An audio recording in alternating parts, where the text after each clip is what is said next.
special film events. It's under the umbrella of our Steve Tisch Cinema Center. And we're really thrilled tonight to have this event here in our venue. We offer this house to the whole community. And so we welcome different ethnic groups and religious groups, and as you'll see, different cultural events in our community. And tonight, this is such an important and compelling screening. This is something that has to be emblazoned in our consciousness of telling the story, the true story, and never allowing the truth to be extinguished. And that's what tonight, to a great measure, is about. And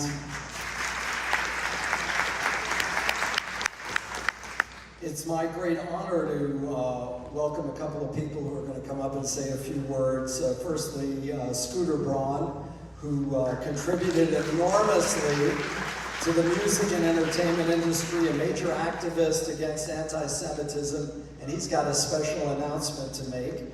And one of my dearest friends, New York Times best-selling author, the founder of Justice for Women International and Children Uniting Nations, the very special Daphne Ziman.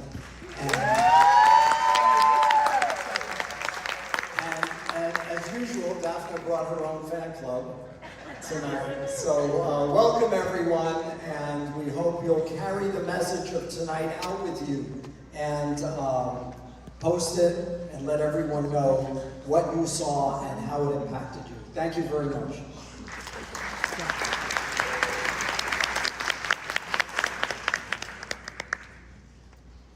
My goodness, if every temple and every theater had Rabbi Baron at the helm, I think we would be such a great community. Please give him a huge hand.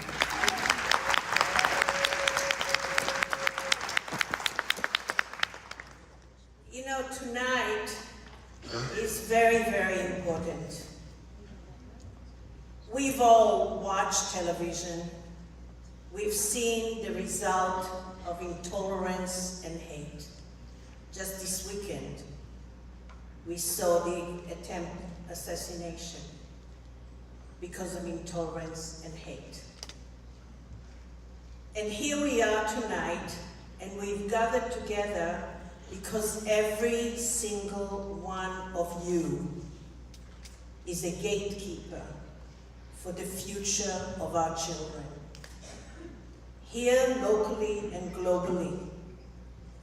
Tonight, we have brought together many cultures and many religions, particularly representative of the Jewish religion, the Muslim religion, women groups, and so many others that have an important voice in the entertainment industry as well, because media carries our voices.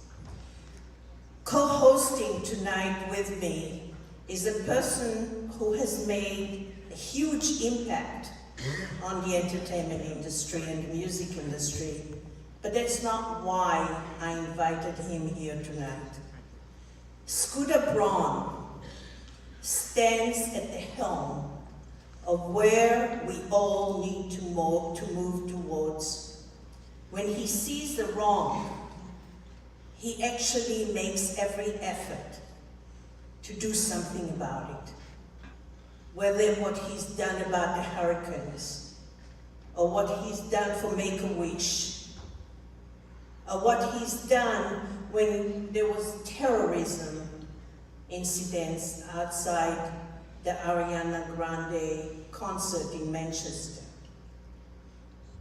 Scooter Braun has now, when he has seen what happened at Nova, he took the helm again and decided that it's not going to stop there. And he's going to tell you what he's actually doing about it. So I don't want to steal his words. But it takes people like Scooter. It takes one to make a huge change in the world, just one. And each one of you can be one in a combination of many. And all together, we can have such a huge impact. Because what has happened on October 7th is below the tipping point of humanity. When girls are raped and mutilated as a way of calling warfare on a country, that's somebody else's daughter. It's somebody else's sister. It's some father's crying eyes and mother. And that is intolerable. Such horrific situations should never occur on the global map. So I want to thank you all for responding in such a way. By being here together tonight, you're becoming a part of the pathway towards a better day tomorrow. I particularly want to thank some of the sponsors tonight. Stand with us, Rose Rostin and Esther here. Thank you so much. Women's Voices Now, Heidi is here. Thank you so much. Couldn't have done it without you. The Muslim women organizations that are here tonight, thank you so much. From the bottom of my heart. Ross Kemper and Linda Kokorian-Kemper, thank you for sponsoring. Michael Thornton, thank you so much for sponsoring tonight as well. And Patty Glazer, thank you for coming forward and supporting this whole situation. You're an angel. And we have somebody here who, against all odds and against many threats, he's here to talk truth. And that's Ahmad, who is actually right here. Thank you, Ahmad. Ahmad's entire family was actually killed during the Gaza-Israel war. He was born in Gaza, and he's here tonight because he couldn't tolerate what Hamas did on October 7th. And that truth will ring forever. Thank you so much for your support and your love, kindness, and your peace. And with that, let me introduce my friend, somebody I truly admire, Scooter Braun.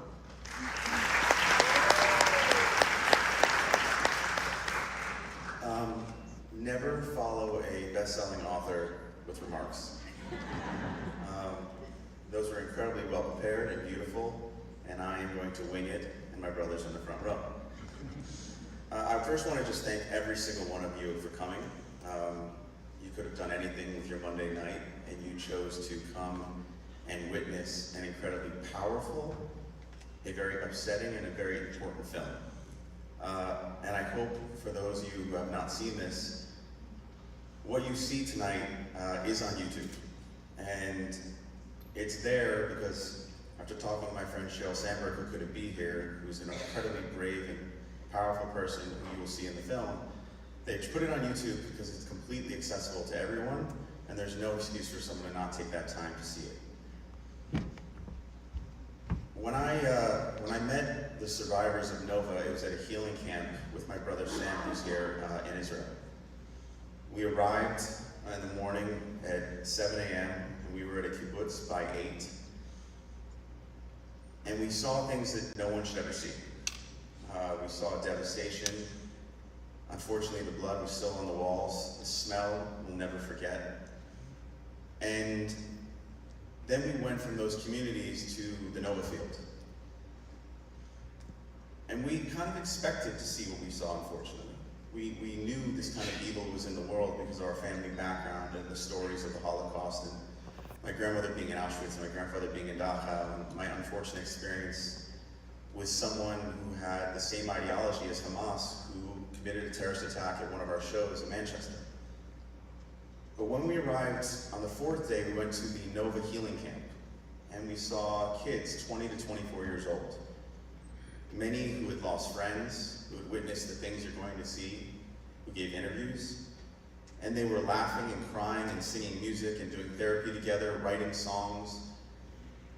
And I sat with one young lady who had lost all of her friends. She was the only survivor out of her group of friends. And she said to me, she goes, you know, you're here, you understand, but if I was out there in the world and I didn't know, maybe I would hate me too. And it was the first time on the trip where I became incredibly angry.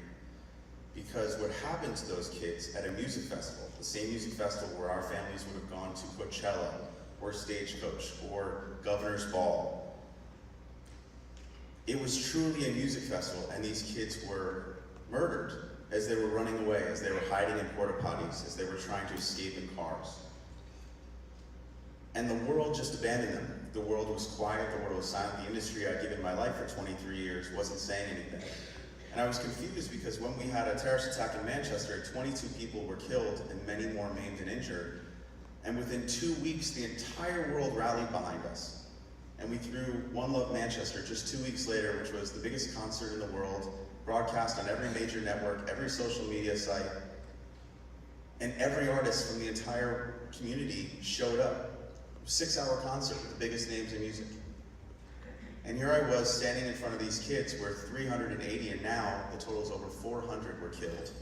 40 were taken hostage. It's the biggest music massacre in history, and no one was saying anything. So we went on a quest to start helping, and we brought the Nova Music exhibit to New York City.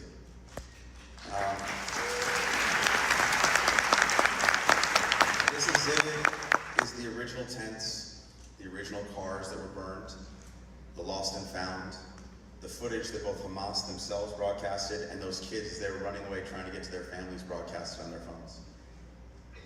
And the way we put together this exhibit was very different from what happened in Tel Aviv, because everyone in Israel already knew what had happened, had experienced it. But we wanted to do something here that made people understand that Nova, and what happened to those kids, and what happened here, and what you're going to see, these were innocent people. And it is absolutely inexcusable that we as a world and as a community can't come forward and denounce this behavior. And I am glad that, special announcement, I've said it before, but we are officially opening in mid-August in Los Angeles, the Nova Music. And we'll be running that exhibit through October, and I can tell you there's nothing political about it.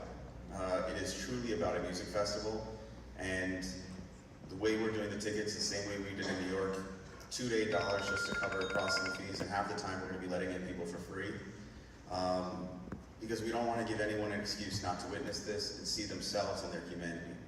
And that is kind of why I'm here today. My brother and friends invited me. I've seen the film, and like I said, you're all brave, and I'm honored to see this many people here to witness it on a Monday night. Sexual violence and rape should never be used in warfare, should never be used at all, and it should never be excused.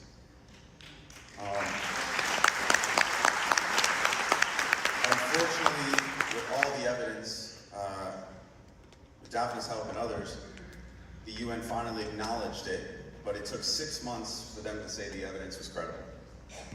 And in that time, we saw many of our own politicians deny this. And I want to be clear on the main reason I'm here.